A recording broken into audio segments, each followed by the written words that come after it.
I've been ready. Born ready. You were born ready. I was born ready for this. I've been waiting What's my whole up? life. What's we're up? Here with Faith. Here with J Money. What's up, Faith? What's up? How's it been? How's the day been, as you would say? The day's been good. How's everything with you? Just peachy. Yeah. What you been up to in life lately?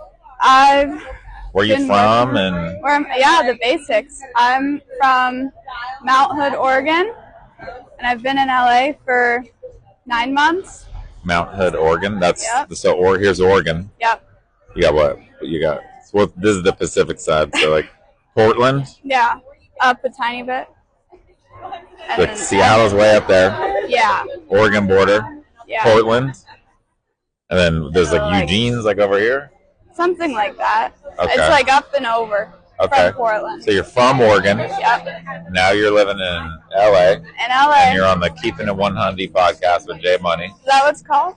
That's awesome. I forgot to ask. Thank you for having me. You're welcome. We got to keep everything 100. We do all the time. Because I'm all about authenticity. Which is funny because I'm playing a character, which some people would think is maybe inauthentic. No, I get it.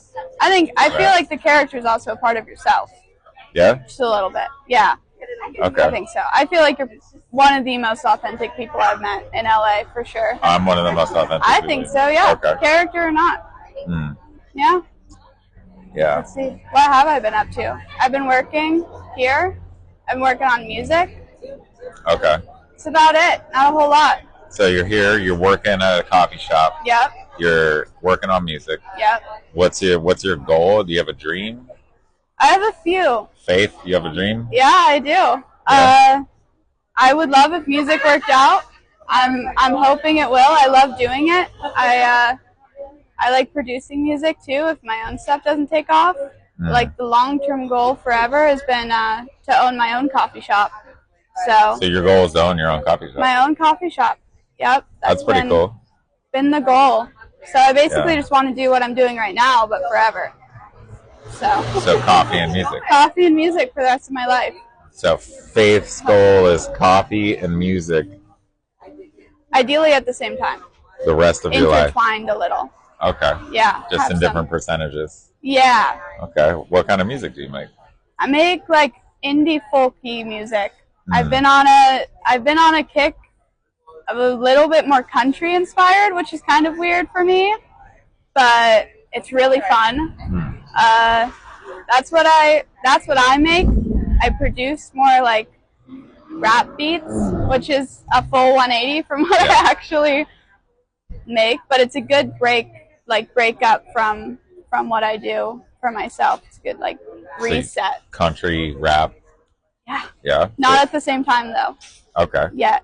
We'll see what happens. And what do you think of like Oregon compared to LA? Oh, it's not even remotely the same. At least not where I'm from in Oregon. I'm from like an itty bitty town. It's a ski town, so like a lot of tourism, which I guess has some similarities to here. But LA's big. It's big. LA's large. Yeah. I think Studio City is the closest to my hometown. Oh, yeah? There's like a little sense of community here. There is a sense of community. And I love that. Yeah. But everywhere else in LA, it's just like everyone is very detached from each other, which is good and bad. Yeah. But LA brings individualism. Yeah. I mean, you could call it narcissism, but to be a little more diplomatic. Yeah. It brings individualism to really like an extreme. Yeah. Right? Where it's like, I don't owe you anything, even in personal behavior and manners. Yeah. Like you're lucky, you're appreciative if somebody does have good manners. Yeah. But you can't count on any of the social contracts of people that put group above individual. Yeah. LA puts individual over group. For sure. I feel like in LA, common courtesy is not common. And that was something that I learned really quick. Even just like driving in here, like you're getting cut off and everyone's honking, like what is going on? Yeah. But I mean, it does help you find a sense of self when you haven't had it. Like I've always been part of something bigger. now it kind of feels like I'm my own individual and I can focus on like what I want to do and what's best for me, as opposed to like how will this affect how I'm seen in this tiny community or how my family's seen or whatever. Not that I'm going nuts or anything. Almost like a reputation repercussion. For sure. Yeah. Like consequences. Yeah. Here you can just do whatever you want. Yeah. Not that I don't do anything nuts, but like it's nice to be able to like say that I work in music or that I make music and people are like, oh, that's so cool, instead of like where I'm from, it's like, oh, really? Like, what are you going to do with that kind of thing? Yeah. So that's pretty cool that I can focus on like dreams rather than career and stuff like that. It is interesting the difference between like saying you're an actor or a musician outside of Los Angeles or New York and the reaction you get, almost like that's not really real. Yeah. You can't really go after something like that. And then when you're in LA, just like, oh, you're a musician? Cool. Yeah. Oh, you're an actor? Cool. Like, I hope you get a good part. Yeah, like, exactly. You know, and like, and you don't have to fight through any of that being real. Yeah. Anymore. For sure. Right. It's definitely, it gives me a sense of validation in what I'm doing every time I'm like, oh, I make music.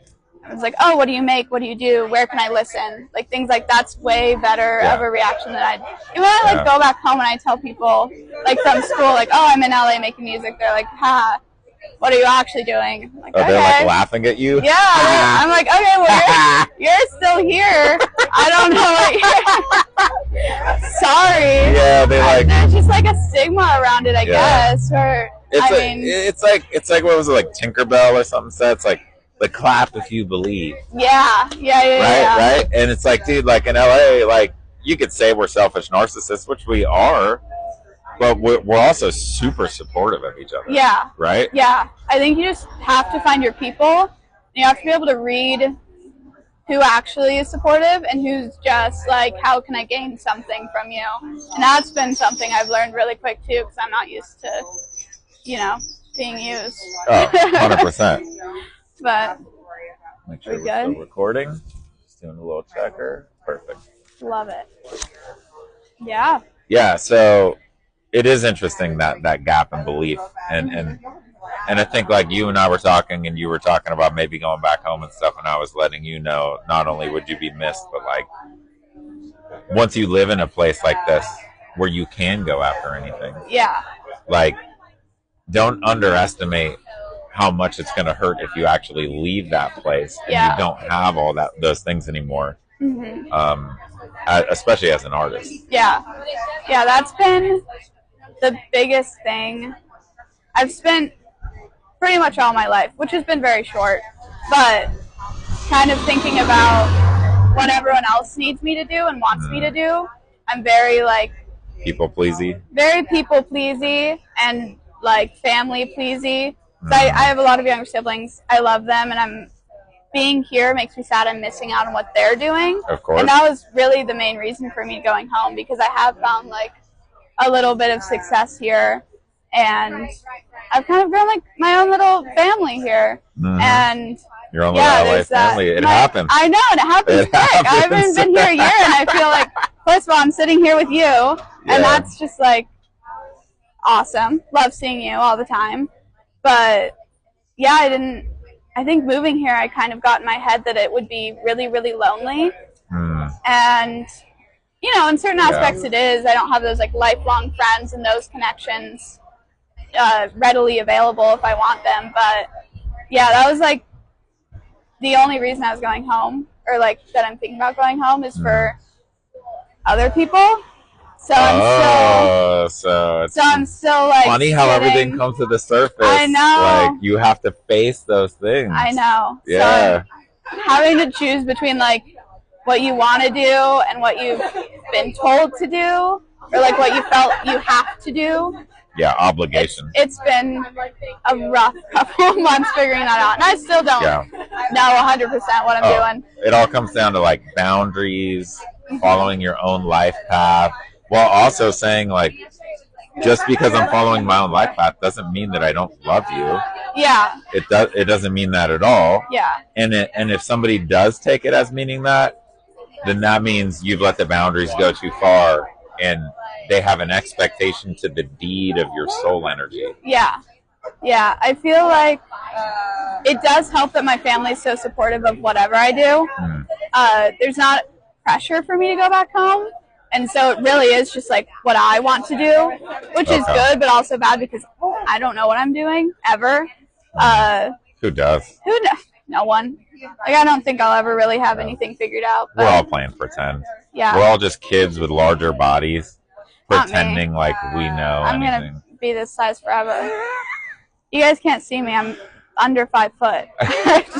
I mean, yeah, you're not tall, but I mean, like, you're an adult now. I understand. Like, you're an adult, and like, and what I mean is like we're all just like the souls of our wondrous child selves. Yeah. With more layers of experience on top, but like still at the core, we're all just kids playing dress up. Yeah. Like pretending like we know what's going on. When I was a kid, I was like, dude, the adults really know what's going on. Like the president is real, and like and these things are real, and like, oh God, like they make all this universe make sense. And then I became an adult, and I was like, dude, everybody's just playing pretend. Yeah, pretty much.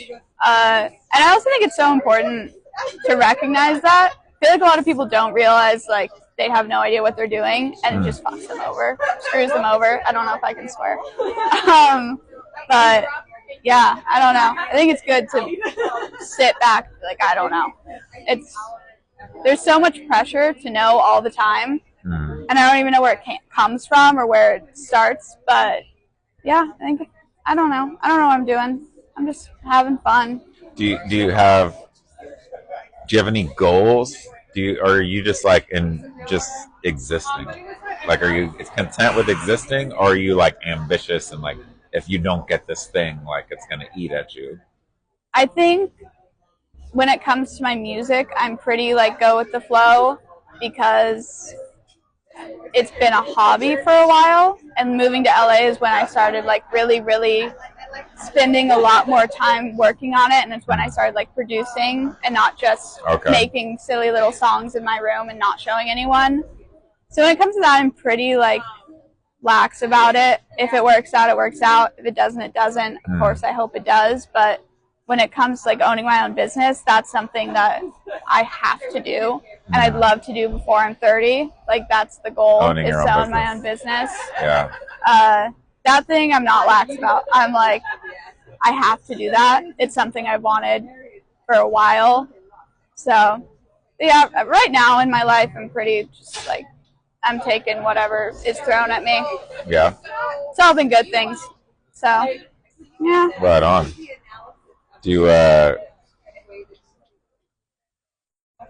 any questions for J Money? I do. Hey, Shiloh.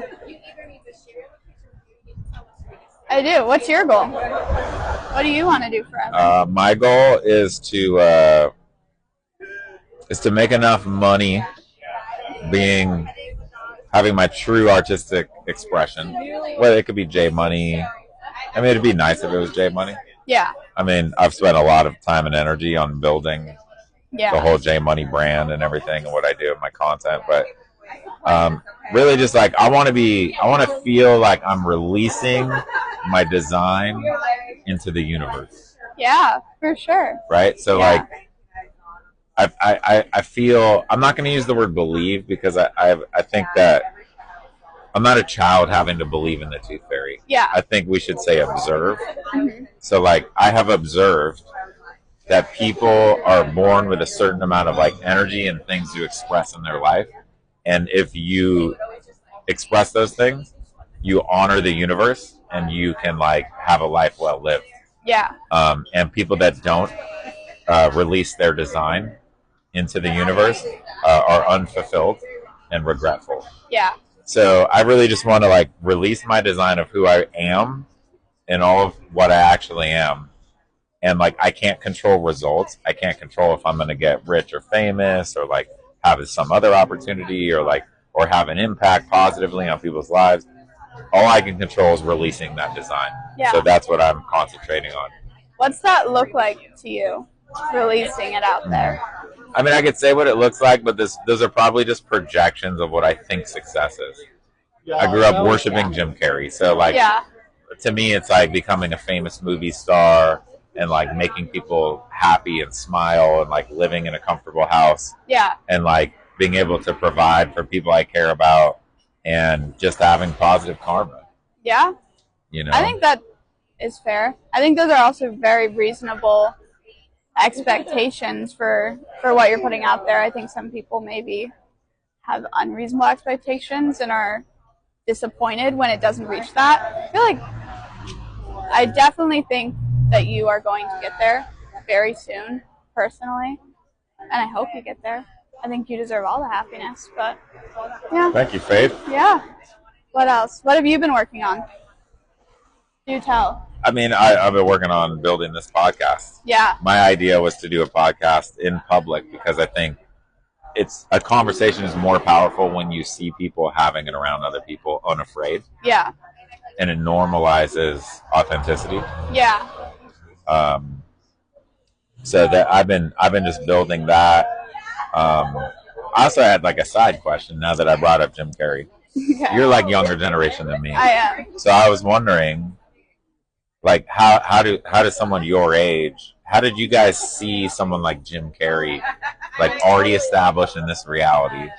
He was a known quantity because like when I grew up, I saw him hit. Yeah. Right? And so I got to see the phenomenon. Yeah. But now that like you showed up and he's already like who he is. Who he is. How does Jim Carrey like hit you? I think you're asking one of the worst people. I don't know movies. I don't know film. Yeah. I didn't watch movies growing up. Okay. But I think having these, I mean, pretty much all icons with Jim Carrey as well, having them set since when I was born and him being a household name and still being a household name, I kind of saw it as, for lack of a better word, just impressive. I think Jim Carrey is one of the funniest people ever. Now that I have really delved into comedy and film more. So who are some people that you look up to, being a musician and an artist, that inspire you or give you a framework, or just like people you like? I think inspiration-wise, I'm very inspired by like Maggie Rogers. You know Maggie Rogers? Maggie Rogers? Yeah. Okay. She's like a big inspiration for my songwriting and my sound, especially now that I'm going towards more folk than like indie pop stuff. You going for like Edward Sharpe and the Magnetic Zeros vibe? Oh, a little bit. Yeah. I've been working on more kind of fun and funky music, and now that you say that, I think there is a little bit of that in there. Okay. Like Americana, yeah, Topanga Canyon. Yeah, exactly. Like. Yeah, I think career-wise, and he's just my favorite artist, period, is Dominic Fike. I don't know if you know. I don't know Dominic Fike. I think he's transitioned. He's a really cool artist. He's one of my, hands down, my favorite artists. Okay. I think he just made a really interesting transition from rap to kind of mainstream poppy, and then he just came out with like a demos, which is more electronic. So he just does whatever he wants. He just does whatever he wants, especially with the demos. I went to... Yeah, why do we even bother labeling music genres anymore? It's just like, just check them out, they're dope. Yeah, keep it to that. Exactly. Yeah. And I think that I really love kind of how free-spirited he is. He works on what he wants to work on. Okay. And I saw his... Recently had like a pop-up event, like a private showing of his new like demo. And he talked about how the label didn't want to put these things out. Like, it was like, screw that, work on what you want to work on, do what you want to do. It doesn't matter if they want you to, fit a category, fit a genre. Like, if you like what you're making, then put that out, because when you put out things you're not proud of, you have to sit with that, even if, especially if they do really well. Like, oh yeah, then it becomes your legacy. Yeah, like, I mean, you've probably heard his song 3 Nights. 3 nights at the motel. I don't know. You know it if you heard it. Probably. He hates that song. But it's like that's how he took off. Oh, it was like he just refuses to play it. He'll like play the track and just stand there live. Yeah, Edward Sharpe was like that. I saw him at the bowl, and like he didn't even like that song "Home," his biggest song. Mm-hmm. He didn't even want to do like the love portion part where they're talking to each other. Yeah, he said to the crowd, "Oh, you guys all know this part." He was already tired of it. Yeah, you know. I think, career-wise, I just want to kind of be free-spirited because I change my. Are you my into mind. any older artists, like from the 60s, 70s, like Joni Mitchell or anything like that? Sometimes. I'm really into like old jazz. I'm really into like John Coltrane. Thelonious Monk. Yeah. Miles Davis. Exactly. Okay. I think that's mostly a lot of the older music I listen to is just jazz. Oh, jazz is amazing. Especially older jazz. I haven't really found a new jazz artist that I'm really into. You can't beat them. They're just the best. No, it's the best. Yeah. When I got into Thelonious Monk Station on Pandora One, because I don't pay for commercials, or I paid not to have commercials. I can't stand commercials. I hate them so bad. Like it. Honestly, I have a little side note here before we get back to how great old jazz is. If I have friends that like have services that we're vibing out, and then a commercial comes on, I'm a little less likely to want to keep hanging out. No, it kills it. Like, and even though I love the friend, I'm like, dude, I love you, but like, bro, I can't take the commercial. But like, get Spotify Premium. It's like so cheap. Yeah, like please. Get Apple Music, get Spotify Premium, get Pandora One. I know. Like, dude, it's like they're just crowbarring your third eye open with advertising. They're like, well, are you nice and open up from Genius Art? Yeah. Now we're gonna shove a commercial in there, and you're like, dude, you're poisoning me. Like, what are you doing? It's the worst when they're like, you like the music? Here, pay to listen to it, and it only. Well, we have ads in here at the coffee shop, and when they come on, I like cringe a little bit. Like, these people are working; they don't want to hear the ads. Nobody wants to hear an ad. I don't want to hear. How could you possibly have a business where you don't pay just $5 a month to not get? No. That's like, I bet one customer, if you asked one customer and just said, hey, can you give us just a 5 spot for this month so you never have to hear a commercial? And they would give you a 5 spot. I know. Well, I told them, I'm like, you can log into my Spotify Premium. I don't even care. Dude, log into your Spotify Premium. Can't do the ads. Can't do the ads. What are you doing to us? Anyway, so old jazz. Old jazz. Fantastic. I got into Thelonious Monk and I was just like, dude, it was giving me all like the Chicago blues, like the Mississippi Delta blues. Like I got, for like a year, I was just, dude, the old jazz is just, it's so it makes you so much better of an artist. It like loosens your brain network to be more creative, and like free flowy, and like, that's exactly what I was gonna say. Where like if I'm working on something, whether it's my work or someone else's, like if I'm in a funk and I just need to stop, I think old jazz is what I listen to because it's also not like anything I work on at all, but it's just so technically impressive. Yeah. That it's just inspiring, even if it's not, my sound. Yeah, totally. Yeah. What else? What else should we talk about? I had so many questions for you. I had them written down, but I left my notebook in my car. It's all good. What else? What about you? What's your background? Where are you from? I was born in Long Beach. Mm-hmm. That's just south. It's like technically LA, but it's like South LA by the beach. Yep. Raised in the San Fernando Valley. Okay. Until I was 10 years old. Mm-hmm.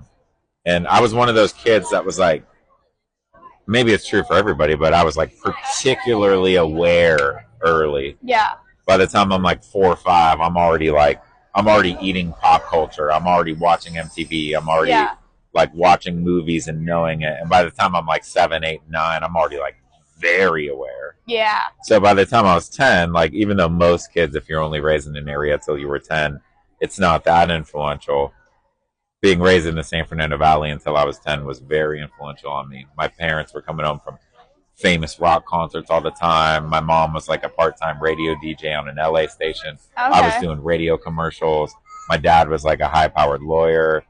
My stepfather was kind of the man who wasn't there, just like a super, not going to get into that. Yeah. But like just like into the LA lifestyle. And then because my stepdad was in computers, he was a software programmer.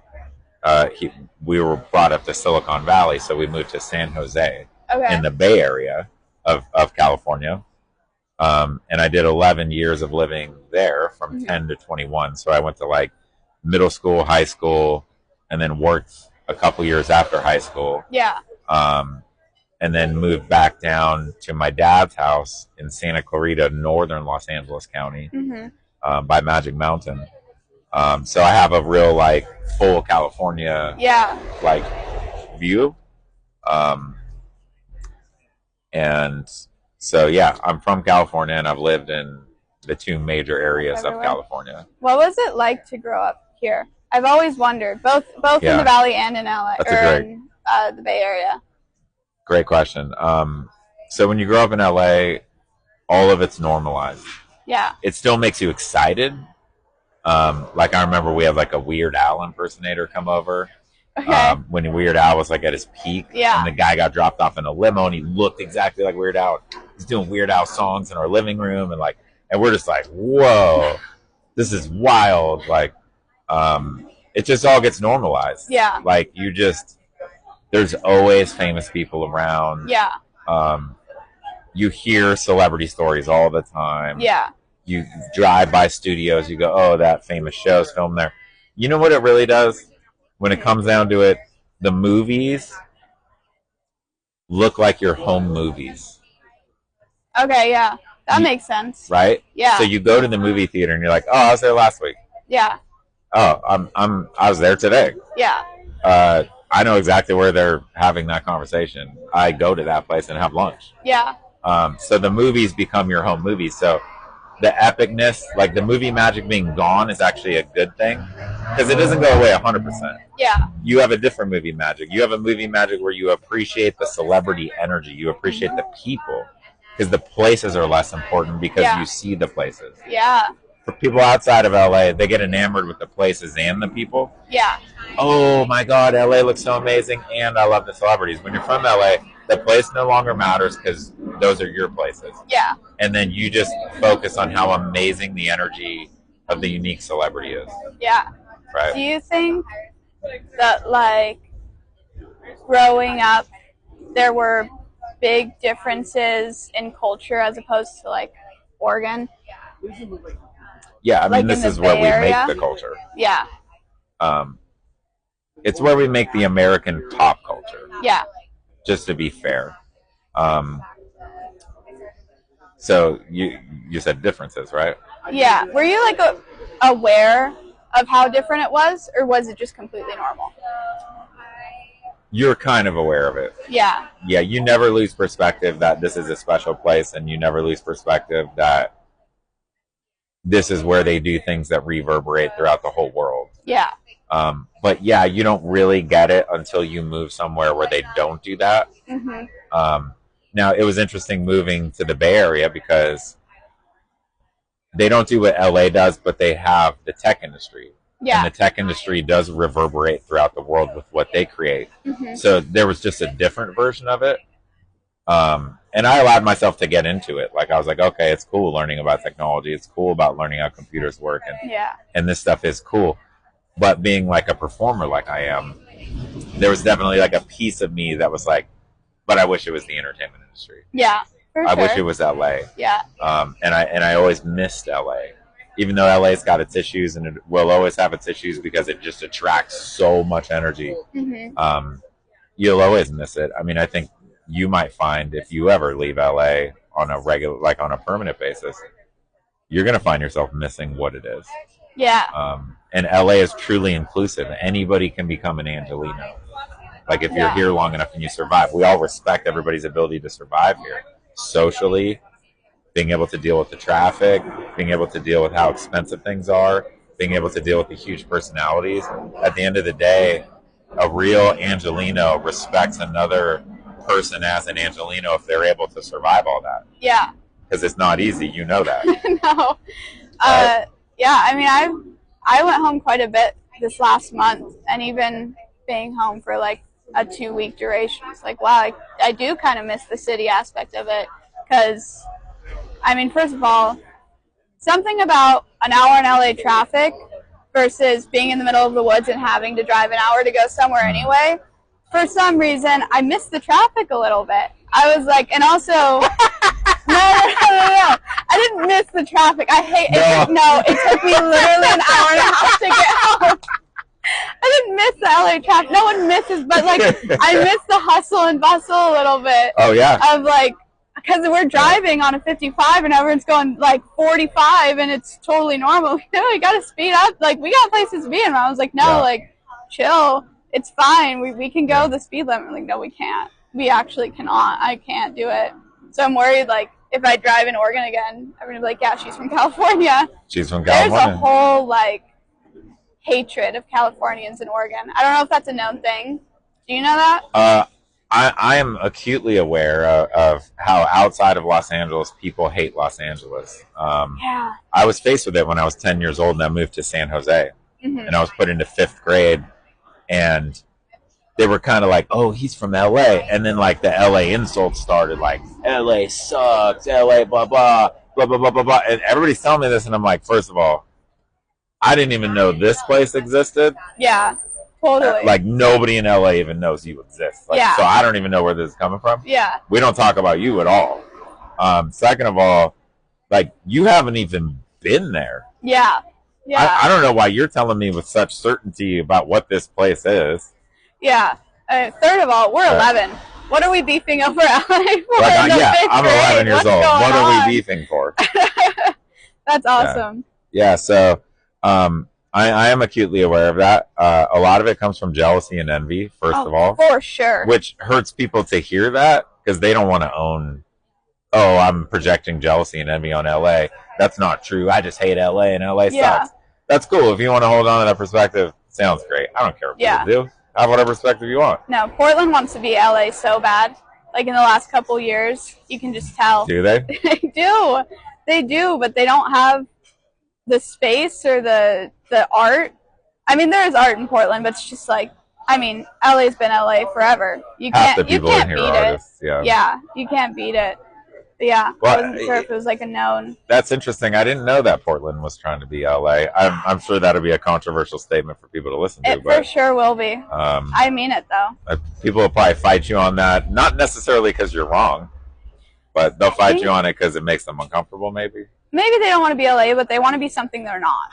Like Portland wants very hard to be something they're not, and they kind of cherry pick from everywhere else. I don't know, but then they hate on everywhere else. They're like, we're the best. I'm like, no, we're not. It's actually really bad. But yeah, no, Portlanders, kind of all Oregonians have this pent-up hatred because in the last couple of years, a lot of Californians have been moving up there. But it's like, how long have we been moving down here for? You know, why are we? That's the thing about LA. LA is so accepting of people. That's another thing. You asked what it's like to live in LA, grow up here. You just accept that anybody can come and anybody can become what you are. Yeah. And that sort of open. It's not even open-mindedness. It's not open-heartedness. It's like an open like existence. It's like a full-on open in every single way to just accept that anyone can come to your city and get resources from it, realize their dreams. You live in a place where people want to realize their truest, most dreams. Yeah. And you can argue about whether those dreams are selfish or whether they're altruistic, whatever. But it's a place where people come to have their dreams come true. Yeah. And to work hard at that happening. Yeah. You don't come to LA if you're not going to work hard. No, you work hard in LA. Everyone around me working here. How hard do you work to keep existing here? Oh my God. So hard. Like, I thought I was working hard. Well, first of all, it started before I even moved here. Like, I was working 2 jobs. I think at one point I worked like 40-something days in a row without a day off to earn 40 money. 40-something days in a row off? Yeah. Without a day off? Jeez. Well, because I moved out the day I turned 18, so I was paying rent, but I also had these big plans to move to LA.